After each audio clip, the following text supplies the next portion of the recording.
Hoje, o dólar começou a sexta-feira com uma forte alta, ao custo de R$ 6,11, pressionado, claro, pelo cenário fiscal brasileiro. Nós tivemos ontem o ministro Fernando Haddad anunciando que ia anunciar cortes, não sei o quê, não anunciou nada. O movimento reflete as incertezas, claro, em relação à economia do país e as recentes ações e, Bellucci, anúncios do governo sobre o pacote de corte de gastos e ampliação da isenção do imposto de renda para os trabalhadores que recebem até R$ 5.000.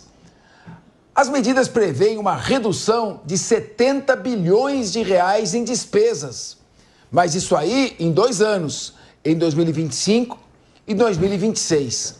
Incluem uma limitação para o crescimento do salário mínimo, além de uma restrição para o abono salarial e, é claro, um aumento nos impostos daqueles que o regime de esquerda sempre elege como inimigos, os chamados super ricos. Muito bem, vamos então debater inicialmente isto, não é? Eu soube que só a ampliação do limite de isenção do imposto de renda já vai custar 50 bi. Exato. Então, para a gente tentar entender isso que está acontecendo, né, ô Bellucci, eu acho que nós temos aqui já uma entrevista com a Fernanda Mansano. Já está no ponto a nossa entrevista? Daqui a pouquinho vai entrar a Fernanda Mansano. Então, João Bellucci, era para o ministro... Olha, teve gente, o Loyola se esforçou, ele defendeu aqui o Haddad, brigou com o Sérgio Zagarino. Poucas vezes eu vi o Loyola ficar nervoso nesse dia, ele ficou, que o Sérgio Zagarino pedindo para a substituição do Fernando Haddad, e não sei o quê. O Loyola foi... E eu fui, porque o Haddad é meu colega de faculdade, eu gosto dele, ele é bacana, é um cara sério. Torci por ele. Mas o pacote não foi corte de gastos, foi aumento de imposto. Desse jeito não dá para ajudar, né? Me ajuda a te ajudar, Haddad. Queria te ouvir, Bellucci. Pois é, boa tarde, Capês, todos os colegas e toda a audiência. Você vê que, como você mencionou, o anúncio principal seria essa questão da isenção do imposto de renda, né, até a faixa dos 5 mil, que é uma demanda antiga, né? Muito se diz isso, se já prometeu em campanha, diversos segmentos políticos já prometeram, mas ele anunciou isso e também, ao mesmo tempo, esse tal imposto sobre os super ricos, que mundialmente ele não tem uma boa aplicabilidade, né? Muito já se foi discutido isso, o exemplo de outros países, quando você faz essa taxação de super ricos, eles evadem, né? Evadem as remessas, o dinheiro do país. O mesmo, por isso que se discute, né, via Haddad e outros players ali que podem ser chamados da esfera globalista, esse imposto global sobre os tais mais ricos, né? Que para a parcela realmente mais rica da população, um imposto a mais não seria nada. Agora, para o pequeno e médio empreendedor, com certeza esse seria um mau cenário. Agora a gente vê a questão do dólar, né? O que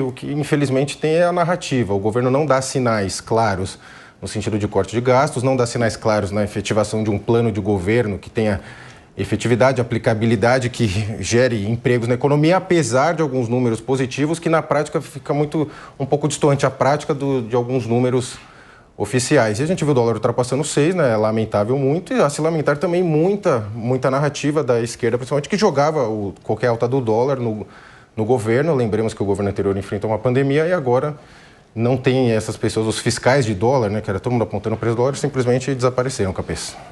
Desde Ciocari, eu li que vários economistas se manifestaram com decepção no tocante a este pacote. Primeiro que disseram que essa ampliação do limite de isenção de imposto de renda é demagógica, porque ela implica num aumento de custo de 50 bilhões. E você vai cortar 70 bilhões em 2 anos, mas já está aumentando 50 bilhões já no ano que vem.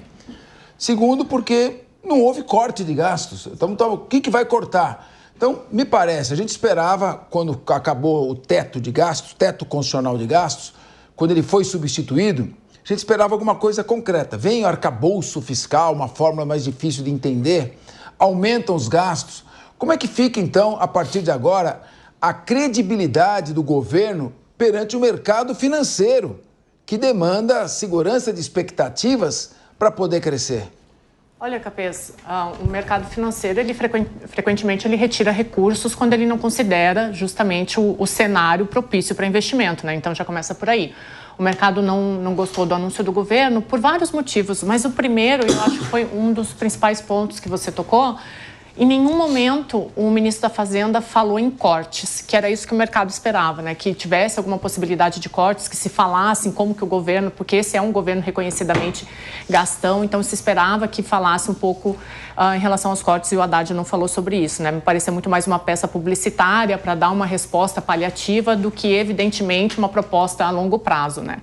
E aí tem a questão também o câmbio, ele é muito sensível as expectativas. Então, por mais que esse pacote aí, vamos pensar aqui de uma forma muito positiva, mas por mais que esse pacote ele tenha expectativas positivas a longo prazo, a questão é que a curto prazo não deu respostas satisfatórias, né? Então, no primeiro anúncio do Haddad, ficou uma expectativa sobre o que ele falaria no outro dia na coletiva de imprensa, então que ele poderia detalhar e até tirar algumas dúvidas do mercado. Isso não aconteceu, né? De novo, o que o mercado esperava ali, o Haddad não falou em cortes, ficou tudo muito... parecia muito mais uma medida política do que uma medida econômica. E aí, o governo ou realmente apresenta algum pacote com austeridade fiscal, com cortes efetivamente, ou ajusta a sua comunicação, né? E aí tem muita gente aqui que gosta de Keynes, né? O Keynes fala, os mercados eles podem permanecer irracionais por mais tempo do que você pode permanecer solvente, né? Então, ou o governo ajusta essa comunicação ou realmente apresenta alguma coisa que faça o mercado se acalmar. Paulo Loyola, contra fatos não há argumentos, mas sempre você tem bons argumentos. O mercado reagiu com a disparada do dólar, não houve corte sensível de gastos. Uma medida simpática, mas de cunho demagógico, porque o mercado esperava era corte de gastos, o ajuste fiscal que não veio. Eu gostaria que você, com a sua capacidade retórica e de raciocínio, nos trouxesse uma visão mais rósea deste cenário, que não seja apenas a blusa da professora Deise Chocari.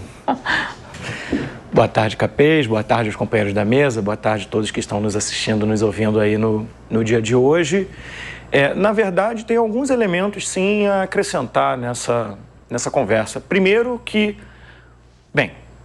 é o cumprimento de uma promessa de campanha do presidente Lula, que prometeu que iria dar isenção de imposto de renda, foi eleito para isso, teve maioria democrática e está cumprindo aquilo que prometeu ao país. Então, antes de tudo, lembrar que é uma promessa de campanha. O segundo ponto, que passou batido das análises que vieram até aqui, é que a isenção está conjugada ao aumento do imposto para quem ganha mais de 50 mil reais. Ou seja, não há um aumento de imposto, de fato, nem há uma diminuição de receita. Uma coisa está compensada pela outra. Além disso, foi anunciado em conjunto uma redução de 70 bilhões de reais de gastos durante 2 anos, que sim, o mercado considerou aí inadequado. O governo está considerando que, conjuntamente com o crescimento econômico, com o investimento no país que tem sido alto, só para lembrar, em 2023, o Brasil foi o segundo país do mundo que mais recebeu investimento direto estrangeiro, só perdeu para os Estados Unidos. Ou seja, o discurso de que o empresário não confia no Brasil, que a economia não está crescendo, ele simplesmente não condiz com a realidade. Os dados de hoje, por exemplo, trouxeram o menor dado da série histórica do Brasil relacionado à questão de desemprego em 6,2%. Então, a gente tem que... as agências de risco, por exemplo, têm aumentado aí a nota de avaliação do Brasil. O que me parece é que está acontecendo uma reação política por parte do mercado, da Faria Lima, ou como a gente queira chamar esse processo. Antigamente, a gente poderia dar o nome disso de chilique. Me chama muita atenção a falta de ação do presidente do Banco Central para controlar a alta do dólar, porque ele teria essa função, mas, como sabemos, responde mais ao mercado do que ao governo. Roberto Campos Neto, que foi nomeado pelo ex-presidente Bolsonaro, praticamente sumiu durante essa crise que vem aumentando significativamente o dólar.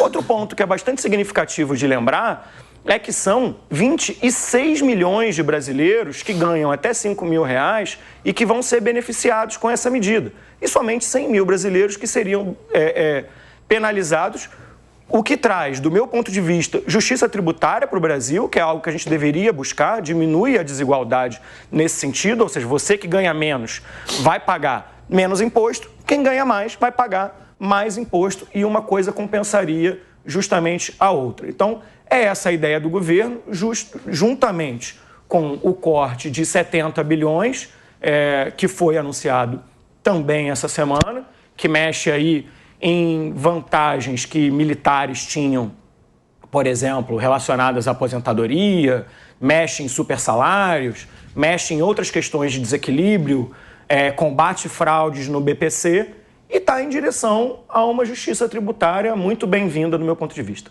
Muito bem. Todos aqui têm suas opiniões democraticamente respeitadas. Meu querido Rodolfo Maris, o Brasil está com uma dívida pública que passa de 80% do produto interno bruto. Chega a 8,8 trilhões de reais. Está pagando de juros o equivalente ao orçamento da educação e da saúde. E não há corte de despesas, quer dizer, vamos tributar os mais ricos, ótimo, mas e os mais ricos que estão no parlamento, no Congresso, que recebem 50 bilhões de reais de orçamento? E os artistas mais ricos que recebem financiamento de 16 bilhões de reais para a Lei Rouanet? Protestar e deixar o dólar subir até 6%, não é isso? Passando de 6 reais, hã? R$6,10. R$6,10? É porque a Faria Lima está com chilique ou porque a economia está indo mal? Olha só, Capês, boa tarde, meus amigos, boa tarde você que está em casa. Eu discordo do meu amigo aqui quando ele coloca a palavra chilique, colocando as pessoas trabalhando na Faria Lima de uma forma bem digna. E olha só, ele já começa a rir aqui, estou pronto para esse debate. Senhoras e senhores, você em casa precisa entender o seguinte: por que o dólar está em alta, por que sobe, o que isso significa para a gente, tá? Nós também não devemos colocar aqui o Roberto Campos Neto como bicho papão de toda essa história, porque olha só, a gente sabe que uma forma de controlar a inflação é de fato segurar os juros.